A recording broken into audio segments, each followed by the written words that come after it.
السلام علیکم ورحمۃ اللہ وبرکاتہ۔ سننا بڑی اچھی عادت ہے۔ جب آپ لوگوں کی مشکلات کو سنتے ہیں تو آپ کو بہت کچھ سمجھنے کا موقع ملتا ہے۔ بہت سارے لوگ اپنی باتیں اس لیے سناتے ہیں تاکہ ان کے دل کا بوجھ ہلکا ہو جائے۔ بہت سارے لوگ اپنی باتیں اس لیے سناتے ہیں تاکہ انہیں کوئی مشورہ چاہیے ہوتا ہے۔ میرے پاس بھی بہت سارے لوگ اپنی روداد آ کے سناتے ہیں۔ ایک روداد جس نے مجھے اندر سے ہلا کر رکھ دیا، وہ کچھ اس طرح کی تھی کہ کوئی 22-23 سال کا نوجوان لڑکا وہ میرے پاس آیا اور اس نے مجھ سے پہلے ہی کہا کہ مجھے آپ کا کچھ تھوڑا سا لمبا وقت چاہیے۔ میں نے اس سے معذرت کی کہ بہت زیادہ دیر کا وقت تو نہیں دے سکتے، البتہ آپ کے پاس 20-25 منٹ ہیں، آپ کوشش کریں کہ اسی وقت میں اپنی بات کو ختم کر لیں۔ اس نے مجھے جو سنایا وہ میں بہت مختصر انداز میں آپ کے سامنے رکھ رہا ہوں۔ اس نے مجھے کہا کہ میں انٹرنیٹ کا عادی بن گیا تھا، مجھے لت لگ گئی، اور میری صورتحال یہ تھی کہ میں نے نیٹ فلکس کی سبسکرپشن لی۔ ایپیسوڈ کے لاسٹ میں مجھے یہی لگتا تھا کہ بس یہ آخری ہے، اب اس کے بعد نہیں دیکھوں گا، لیکن لت ایسی تھی کہ جب بھی رات میں سونے کے لیے بستر پہ لیٹتا، نیٹ فلکس کھولتا اور پھر دیکھنا شروع کر دیتا، اور دل کے اندر یہ لگتا تھا کہ بس یہ آخری ہے، اس کے بعد نہیں دیکھوں گا، اس کے بعد توبہ ہو جائے گی۔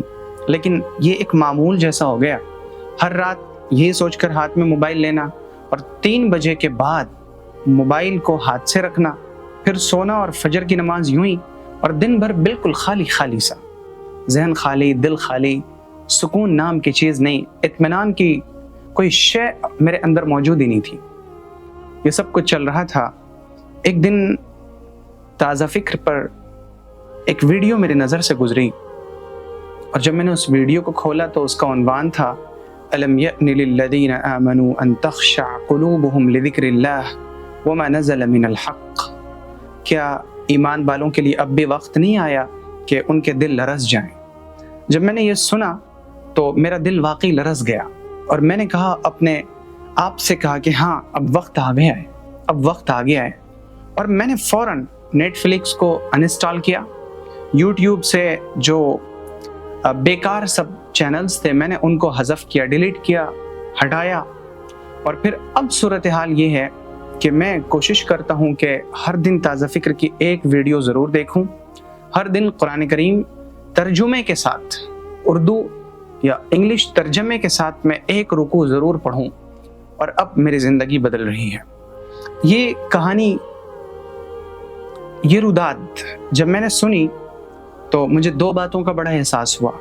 ایک بات یہ کہ میں نے اللہ تعالیٰ کا شکر ادا کیا کہ تازہ فکر کی ویڈیوز لوگوں کے لیے ہدایت کا ذریعہ ہیں، الحمدللہ۔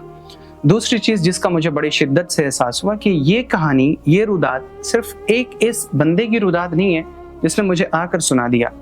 وہ تو میرے شہر کا بندہ تھا، وہ مجھے جانتا تھا، وہ مجھ سے مل سکتا تھا، سو وہ ملا اور اس نے سنا دیا۔ لیکن ہزاروں نوجوان ایسے ہیں جن کی زندگی بس اسی ٹرینڈ پہ چل رہی ہے، رات ہوتے ہی بستر پہ جا کے لیٹتے ہیں، ہاتھ میں موبائل اٹھاتے ہیں، اور پھر گناہوں کی دنیا کی سیر میں لگ جاتے ہیں، اور جب صبح پاؤں پھٹنے کے قریب ہوتی ہے تو پھر وہ موبائل رکھتے ہیں اور سو جاتے ہیں، اور پھر جب 10 بجتا ہے تب وہ جاگتے ہیں، نیند سے بیدار ہوتے ہیں، اور پھر انہیں احساس ہوتا ہے کہ میں نے رات میں گناہ کیا، اور پھر دن بھر خالی خالی سا، اطمینان نام کی کوئی شے نہیں، سکون کوئی چیز نہیں۔ یاد رکھو، الا بذکر اللہ تطمئن القلوب، دل کا اطمینان اللہ کی یاد میں ہے، دل کا اطمینان اللہ کی یاد میں۔ آپ جو اطمینان نیٹ فلکس کے سیزن کے لاسٹ میں تلاش کرتے ہیں وہ آپ کو ادھر نہیں ملنا۔ آپ کو کدھر ملنا ہے؟ وہ آپ کو قرآن میں ملے گا، وہ سکون آپ کو حدیث میں ہوگا، وہ اطمینان، وہ سکون، وہ تسلی آپ کو ہر آیت میں ملے گی۔ آپ ذرا پڑھ کے تو دیکھیے، اللہ تعالیٰ ہر آیت میں لگے گا جیسے آپ سے بات کر رہا ہے، آپ کو جواب دے رہا ہے، آپ کو تسلی دے رہا ہے، آپ کو دلاسا دے رہا ہے، آپ کے آنسوؤں کو پوچھ رہا ہے۔ جب آپ اس کے در پہ جائیں گے، آپ کو پتہ ہے وہ اپنے در پہ آئے ہوئے بندے کو کبھی چھوڑتا نہیں ہے۔ تو نیٹ فلکس کی دنیا سے باہر آئیں، یوٹیوب اور ریلز کی دنیا سے باہر آئیے۔ یہ بڑی مصنوعی دنیا ہے، اس دنیا میں آپ کو نہ دنیا کا فائدہ ہے اور نہ آخرت کا فائدہ ہے۔ بہت سارے لوگ اسکرول کرتے رہتے ہیں، دن بھر اسکرول کرتے رہتے ہیں، حقیقی دنیا میں آنے کی ضرورت ہے. حقیقی دنیا میں جب آئیں گے اس کا لطف آئے گا, اللہ تعالیٰ کے ذکر میں سکون ملے گا. اللہ کے امان میں رہیں. السلام علیکم ورحمۃ اللہ وبرکاتہ.